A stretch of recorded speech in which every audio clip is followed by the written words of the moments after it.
You have a practicing occultist and Satanist who's speaking with demons, performing a miracle that was done by Jesus. Let's make the Marvel fans mad. I want to start by having a heart-to-heart because I myself was a Marvel fan. The superhero movies, they're fun, they're exciting, they get you all wrapped up in this complex story. I personally love Tom Holland's Spider-Man, but we cannot ignore the fact that there are several occultic and satanic infiltrations in those movies, and that is prevalent in their new movie with Doctor Strange. They've been more overt in this movie as opposed to past movies. I mean, in this movie, they are seen practicing very dark witchcraft. They're also seen communicated with demons, and Doctor Strange himself turns water into wine at a wedding. If people don't see why that's an issue,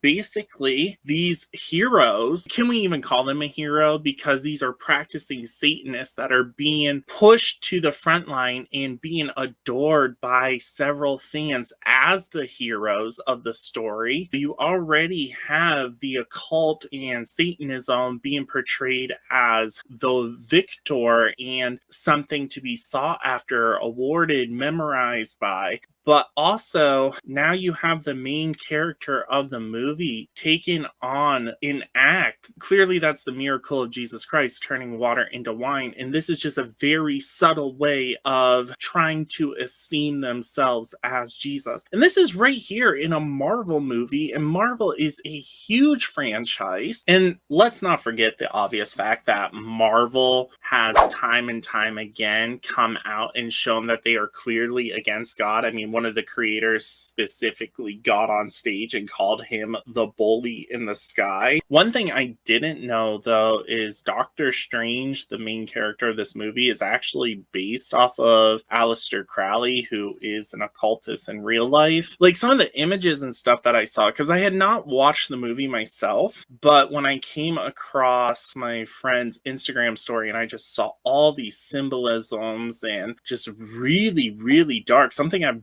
never seen in Marvel movies whatsoever. This is just one of those examples that I don't feel Christians should be partaking in things, and I understand that's like one of those things where it's like, oh man, you're not fun, or you're just too conservative, because that's the type of language I used, and that's how I used to justify going to these movies. Be like, I'm a Christian, I know what I believe, like, it really doesn't matter, and like, it's just fun, like, God understands. Like, there were all these narratives I was playing in my head, but looking back now, I can see what those things were doing to me in that particular season of my life when I was frequenting the movie theaters. Not just that, but it's one of those things that starts as a slippery slope and then eventually goes to something absolutely insane, such as this. To my knowledge, I think this is a more mature movie. I think this is one of their scary movies, but obviously kids watch scary movies too. This is making the occult seem not only fun, not only powerful, but also something that can transform people into superheroes. This movie is a subtle way to tell people that if you practice the occult, you can become like a superhero. And you see the same rituals performed in the occult being performed live in these movies. And then they completely blaspheme Jesus by taking on the nature of his miracles. You have a practicing occultist and Satanist who's speaking with demons, performing a miracle that was done by Jesus, being portrayed as the protagonist, the good guy, the sought-after hero of the story. It's absolutely wicked, and these are the things that we have to be mindful of when we innocently click on things and we introduce them to ourselves. I understand that that makes me sound like a stick in the mud. I understand that I probably sound like your mom who wouldn't let you go see Twilight. It's just becoming much more evident in entertainment today, and while it used to be subtle, it is in your face now. Seeing Doctor Strange turn water into wine is the breaking point for me, because I can clearly tell that is